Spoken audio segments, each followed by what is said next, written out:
Di konten Sila kali ini kita akan ngomongin aktivis lingkungan Daniel Fritz Mauritz yang divonis penjara 7 bulan ketika dia sedang protes terhadap limbah tambak udang di Karimun Jawa. Tapi yang kita mau bahas itu bukan masalah limbahnya saja, itu mah ada. Yang kita mau bahas soal sesuatu yang sering sekali dilakukan oleh aktivis yang sebenarnya menyulitkan diri sendiri.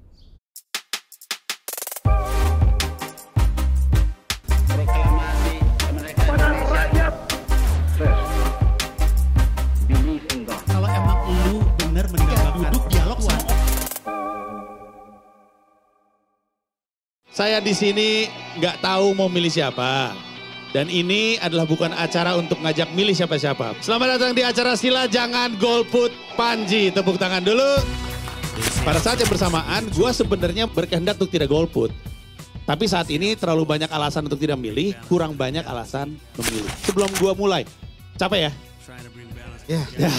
Anda nyontek? Ya iyalah. 01 dia datang, 02 datang, 03 datang, Pak. Coba saya tanya, itu emang gak ada penyelewengan dana? Tuh? Bang, ini kenapa di sini sinyal agak susah ya? Sengaja. Persis kayak lagi di JIS soalnya nih. Banyak orang nggak tahu bahwa Mas Ganjar ini punya. Iya, harganya oke nih di desa untuk milenial juga. Itu ada pembangunan itu ada. Ini tidak tinggal di Kedung Ombo. Iya. Kalau misalnya yang udah pernah ngerjain aja diragukan, apalagi yang belum ngerjain. Jadi kalau di dalam program Mas Ganjar sama Prof Mahfud itu ada Judi online. Yang pakai all in tuh. All in, baru gue bilang. Judi online. yang dilihat sama Mas Ganjar dan kita juga keliling itu ngelihat adalah Sebenarnya kita udah tahu bahwa pengadaan susu itu. Pilih idenya.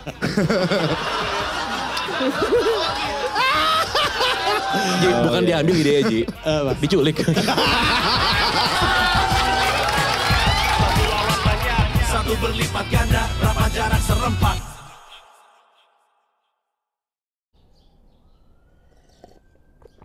Latar belakangnya, di Pulau Karimun Jawa, Jepara, itu lagi ada sebuah fenomena bisa dikatakan, yaitu tumbuh pesatnya tambak udang di mana-mana.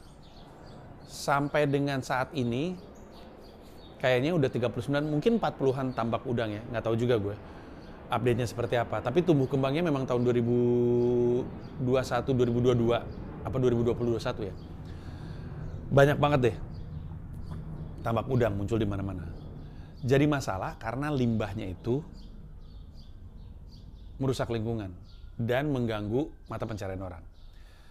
Ketika kita ngelihat tambak udang muncul di mana-mana, berarti kan ada masyarakat di Pulau Karimun Jawa tuh yang memang suka pro terhadap tambak udang ini. Bahkan ya berpenghasilan atau nyari penghasilan dari tambak udang tersebut. Sehingga sekilas kita berpikir, lah kalau misalkan warga pada seneng, terbukti dengan banyaknya tambak udang bermunculan di Karimun Jawa, masalahnya di mana? Masalahnya adalah ketika orang-orang yang diuntungkan atau yang lagi nyari uang, nyari penghidupan dari tambak udang ini, kemudian mengganggu mata pencarian orang lain. Dalam hal ini adalah orang-orang yang terdampak sama limbah tambak udang tersebut. Bayangin, limbah tambak udang kan ada di mana-mana. Dia membuat ekosistem lautnya rusak.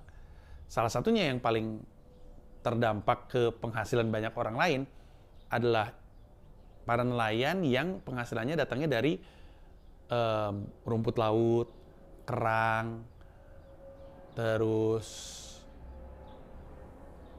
apa lagi ya gue lupa. Tapi nah ini akhirnya jadi menyulitkan mereka karena pada mati, rumput lautnya jadi nggak bisa dipanen, kemudian membuat penghasilan mereka jadi susah. Bahkan dari, ini nggak mau ngomong sederhana ya, tapi dari aspek yang tidak berkaitan langsung gitu ya, ngomongin kapalnya aja, limbah tambak udang itu membuat pantai itu jadi banyak lumut. Nah, kapal-kapal jadi pada berlumut kan, dan ngebersihinnya harus ke pulau lain, jadi repot gitu. Udah mah repot, penghasilan gue hilang gitu kurang lebihnya. Mau biasanya manen kerangnya pada rusak gitu karena si tambak udang. Akhirnya protes nih antara orang yang kesel sama limbah tambak udang sama orang Pulau Karimun Jawa yang pro terhadap tambak udang. Nah, di tengah-tengah itu ada Daniel Fritz Maurits, seorang aktivis lingkungan yang banyak protes soal tambak udang ini. Sebenarnya tambak udangnya mungkin nggak masalah, Daniel mungkin tidak mempermasalahkan. Masalahnya orang suka sembarangan sama limbahnya aja. Pabrik aja, itu kan sampai nyari sertifikat yang menyatakan bahwa mereka bisa mengelola limbah. Sertifikat itu penting. Investor tuh pengen lihat lu tuh punya nggak sertifikatnya. Karena kalau misalnya lu nggak punya kemampuan untuk mengatasi limbah, malas juga nih gue nih. Nanti malah jadi perkara. Jadi malas gue kalau misalnya gue ke bawah-bawah karena dampak dari pabriknya membuat warga mati, keracunan segala macam gitu kan. Nah, hal yang sama juga di sini. Cuman kayaknya yang jadi permasalahan adalah orang-orang yang punya tambak udang ini nggak terlalu mikirin limbahnya. Nah, Daniel Fritz Maurits ngupload video ke Facebook. Salah si Daniel, jangan di Facebook. Sulai orang-orangnya. Saya tahu sendiri, saya pernah kasus. Taruh di Facebook. Videonya sebenarnya bukan penyebab Daniel ditangkap. Komentar Daniel di video tersebut yang membuat dia ditangkap. Videonya naik, ada komentar-komentar. Nah, terus Daniel bikin komentar kurang lebih seperti ini, yang paraphrasing, tapi kurang lebihnya. Jadi intinya adalah, jadi ada yang bilang, masalahnya warga Karimun Jawa nggak kompak sih soal tambak udang ini, banyak juga yang diuntungkan. Terus ada lagi komentar yang reply komentar tersebut dengan bilang, ya soalnya mereka dikasih makan udang gratis kali. Nah itu ditambahin lagi tuh di reply sama Daniel bilang, kurang lebihnya masyarakat otak udang biasa dikasih udang gratis dan pada akhirnya dipanen gitu kurang lebihnya. Terus dia ngomongin orang-orang yang pro terhadap tambak udang, dia juluki sebagai masyarakat otak udang. Secara objektif kita bisa menilai emang ada kalimat yang terkesan merendahkan, nyela lah. Komentar itu lah yang dilaporkan sama warga di Jepara dan Daniel Fritz Maurits kena UU ITE dipenjara 7 bulan dengan denda 5 juta sebagai subsidiar 1 bulan.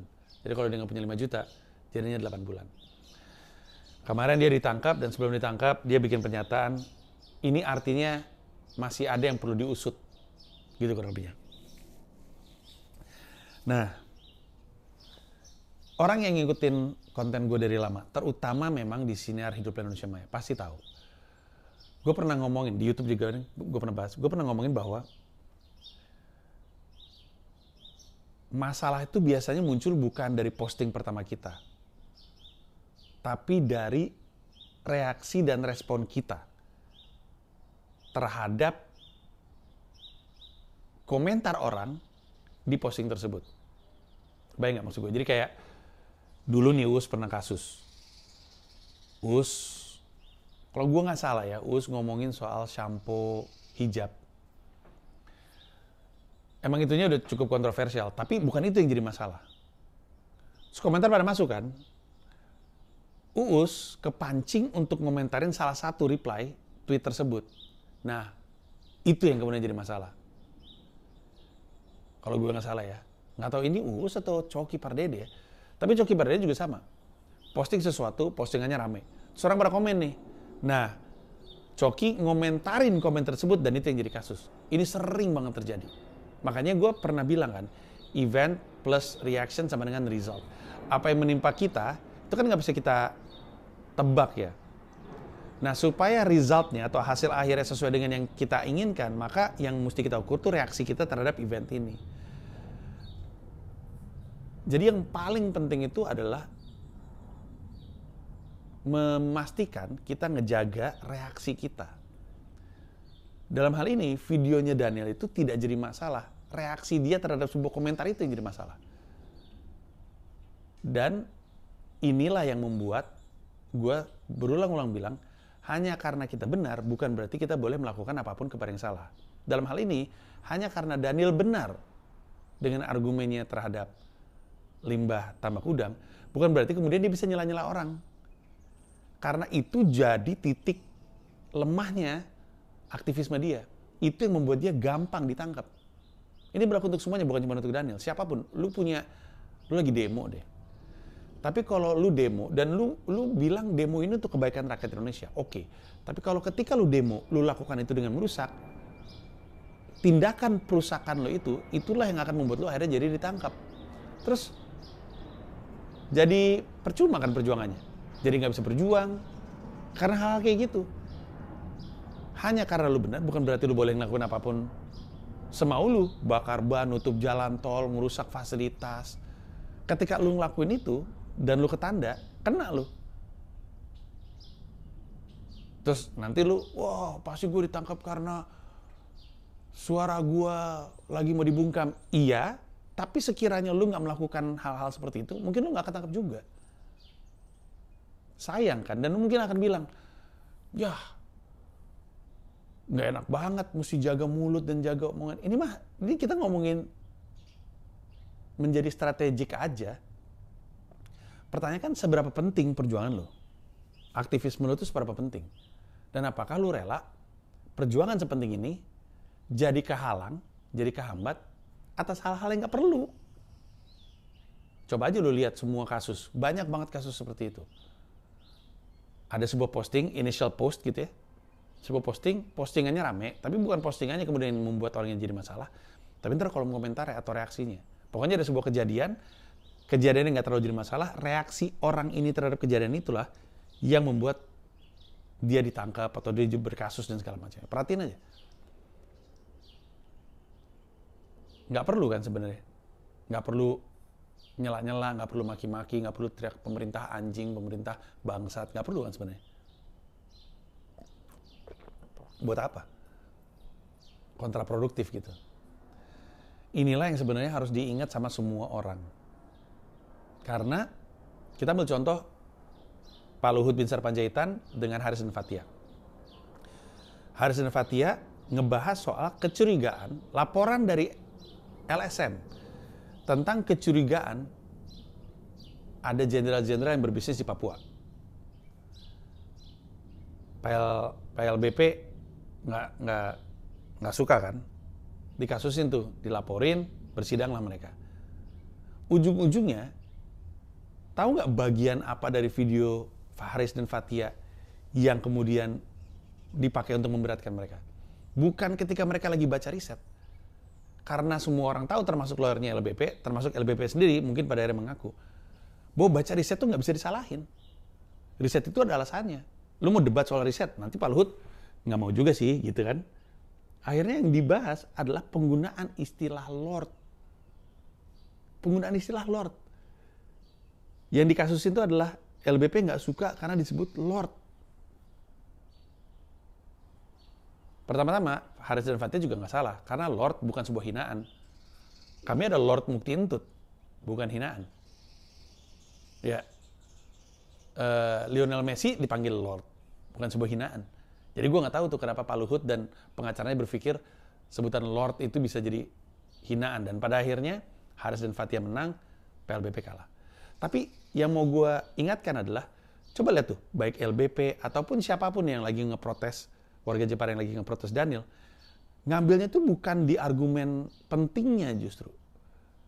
Ngambilnya justru yang di bagian-bagian gak penting, tapi emang lebih mudah untuk mereka jadikan alat untuk nangkep. Jadi itu sebut apa kan? Ketika kita lagi melakukan aktivisme, pastiin cara yang kita lakukan benar. Karena ketika kita melakukan sesuatu yang salah, sedikit aja, itu justru adalah yang akan mereka pakai untuk memenjarakan, menangkap kita. Gue inget banget. Gue lagi ngobrol sama Haris, udah lama nih, Haris Azhar. Waktu dia masih di Kontras, koordinator Kontras. Dia lagi cerita soal perusahaan properti ya, yang lagi berkasus dengan warga, tenant. Warganya protes soal pengusaha properti ini yang ya adalah protesnya, gue lupa entah itu karena fasilitas atau perlakuan terhadap warga atau segala macam. Tapi tahu nggak akhirnya ditangkapnya gara-gara apa? Gara-gara si orang yang protes ini di mall yang dimiliki masih pengusaha properti itu nge-charge handphonenya di salah satu colokan di pilar mall tersebut. Jadi ada mall kan, ada pilarnya kan, ada colokannya, dia nyolok di situ, terus dipakai untuk nge-charge, ditangkap atas tuduhan mencuri. Nggak perlu kan? Nggak penting. Orang-orang penjahat-penjahat itu emang karena tahu dia mungkin kalah dari sisi substansial, dia berusaha untuk menang dari hal-hal yang nggak penting kayak gini. Jadi jangan kasih makan mereka. Jangan kasih mereka peluang untuk memudahkan mereka untuk menghentikan perjuangan kita. Karena mereka tahu apa yang kita perjuangkan benar. Setidaknya mereka nggak tahu caranya untuk melawan dan membungkam kita dari sisi argumentasi perjuangan kita. Akhirnya mereka ngebungkam dengan cara-cara lain. Salah satunya Daniel Fritz Maurits yang dibungkam lewat UU ITE karena kalimatnya itu, kalau kurang lebihnya UU ITE-nya itu tentang apa ya, kayak bukan mencemari tapi menghasut, memberi orang persepsi buruk, gitu-gitulah pokoknya. Buat apa coba? Ngasih mereka peluang untuk ngejerat kita. Dan gue tahu karena ketika aktivis sedang melakukan aktivismenya pasti emosional. Tapi inilah kenapa dibutuhkan untuk dewasa dan matang dari sisi mental. Perjuangan itu emang berat. Aktivisme apapun itu pasti berat banget, stres. Tapi lebih stres kalau perjuangan kita terhenti karena skrup kita longgar. Kita melakukan sesuatu yang kemudian jadi peluang untuk mereka menjerat kita. Semoga ini jadi pelajaran. Terima kasih banyak. Oh ya, seperti biasa, silakan taruh di kolom komentar perlu atau nggak dibuka. Dan sebenarnya nggak terlalu krusial ya. Jadi secara kepentingan mungkin nggak penting-penting amat untuk dibuka kepada halayak umum. Tapi nanti kita lihat aja lah. Para member maunya seperti apa. Kalau misalkan lu vote di kolom komentar rilis umum, gue rilis umum. Kalau nggak, gue tahan aja. Terima kasih banyak. Sampai ketemu minggu depan. Bye.